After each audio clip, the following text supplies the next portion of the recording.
being of enormous proportions and phenomenal capabilities arrived in the upper region of the Himalayas many thousands of years ago.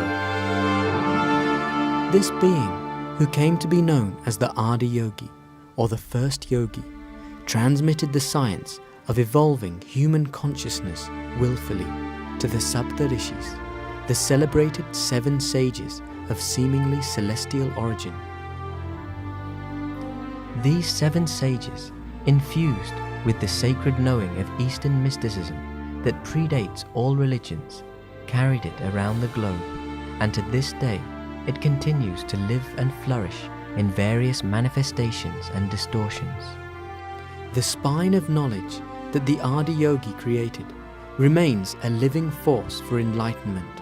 After thousands of years, this timeless knowing still permeates almost everything that can be called spiritual on this planet. Today, close to 2 billion people worldwide are actively drawing from this spine of knowledge under different names, different forms, and different manifestations.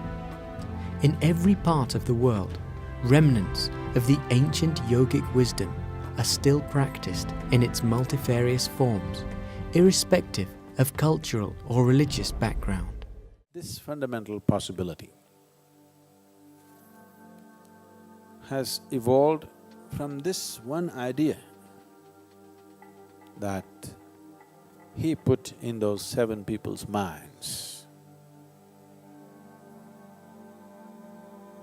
He made them thirst for something beyond the limitations of their existence. He put this hunger into their stomach. He put this hunger into their hearts that they want to be something more than what we normally know as a human being. Every creature has come with a framework. An ant can do certain things. I'm sure there are some champion ants which can do little more. But within that framework, a tiger can do something, but within that framework. An elephant can do something, but within that framework. A human being can do something within that framework. A certain dimension of whatever. He put this idea that you don't have to limit yourself to your dimension. You can transcend this. There is another way to be, a completely different way to be.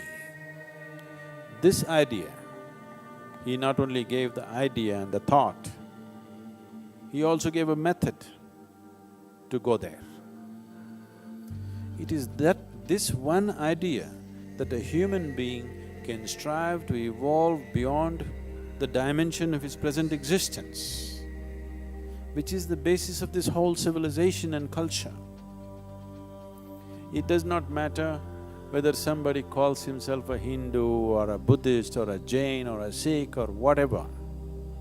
All of them are striving for this one idea, that they want to cross these limitations and attain to liberation. The idea of mukti, the whole culture is… the centerpiece is mukti, please see. Everything that we are doing here in this culture is essentially towards that there is a possibility of transcending all limitations and getting there. There has never been a more revolutionary idea on this planet. Since his time, nobody has come up with a more revolutionary idea than this, that you can transcend the very limitation, the very dimension in which you exist.